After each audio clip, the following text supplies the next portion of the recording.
aqui. Sabe o que é? O dinheiro da Covid, Alessio. Alvo de operação hoje da PF. Vai, Alessio. Isso, Nanias. 8 mandatos, né, de busca e apreensão foram realizados hoje pela manhã pela Polícia Federal contra 3 empresas que estão aí suspeitas, né, de fraudes em contratos milionários envolvendo aí atendimentos que foram realizados no pré-pandêmico, né? Atendimentos que eram realizados por empresas justamente de saúde, clínicas de saúde. Então, pelo menos 3 dessas empresas estão sendo investigadas. A gente separou algum desses números, Ananias, para trazer para a nossa audiência a magnitude dessa operação, porque envolve aí uma cifra realmente muito grande. Olha aí, a operação Tríplice Autonomia, que teve como alvo contratos superfaturados durante a pandemia da Covid, nos estados de São Paulo, Santa Catarina, Rio Grande do Sul, além do Distrito Federal. Valores, 190 milhões. A suspeita é de superfaturamento de 80 milhões e sobreposição de objeto. Ou seja, mais de uma empresa contratada para o mesmo objeto, para prestar o mesmo serviço. 46 milhões de reais, Alessio. Exatamente, Ananias. E também para arrematar essa informação, porque hoje foi divulgado e aí no princípio da divulgação da matéria da Polícia Federal já traz que era justamente no período de pandemia. Mas parece que teve gente que não lê a matéria completa ou, enfim, por uma falta de inocência acabou compartilhando e até mesmo criando uma solicitação para a atual ministra da Saúde, Nízia Trindade. Esse foi o caso do deputado Evair Melo, do Espírito Santo, progressistas do Espírito Santo, que convocou a ministra. Ele, vale lembrar, é aliado do ex-presidente Bolsonaro.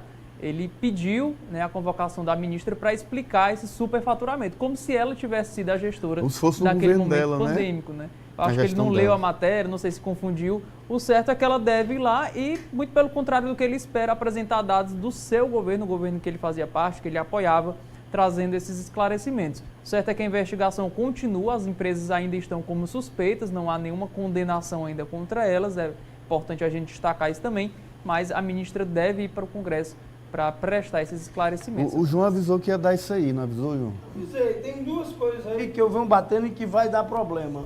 Uma é a questão do superfaturamento de preço durante a pandemia.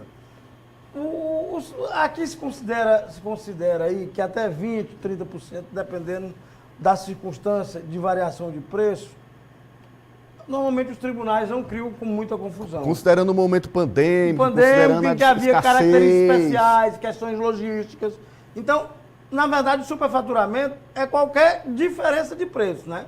Diferença a mais de preço do que é praticado no mercado. Mas os tribunais de contas da União e dos estados estabeleceram mais ou menos uma lei de condescendência, quase criminosa, mas de que 30%, 20% não se caracterizaria. A partir disso, aí já se abriria um processo para se investigar o superfaturamento. Mas o que é de mais interessante? Esse caso aí é o mesmo caso das emendas PIX. O que aconteceu com a emenda PIX? A emenda PIX foi uma espécie de furto autorizado. Furto não, porque o crime lá não é de furto, é de peculato.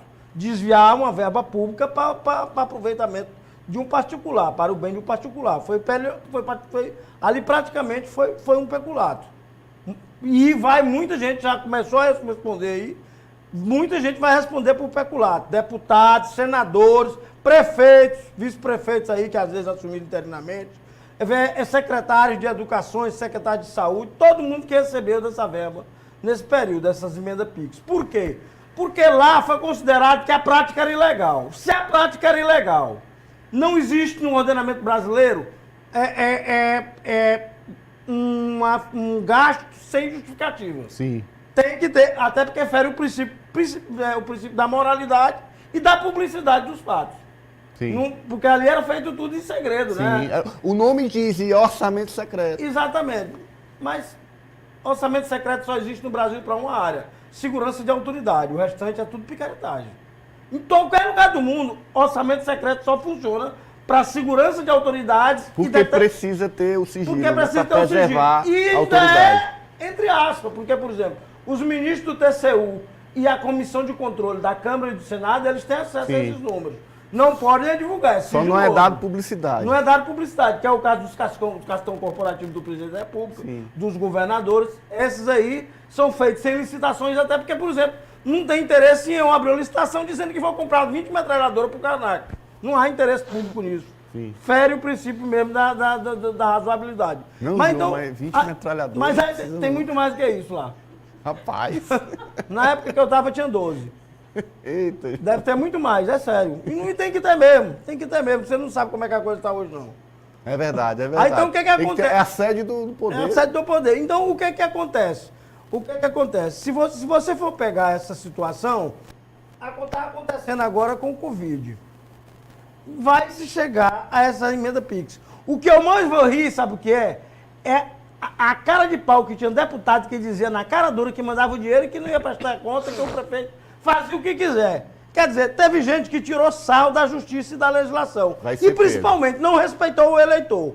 E vai pegar uma inexigibilidade no mínimo. Não vai preso, porque aqui o ladrão de João. colarinho branco não vai preso. Mas vai pegar uma inexigibilidade no mínimo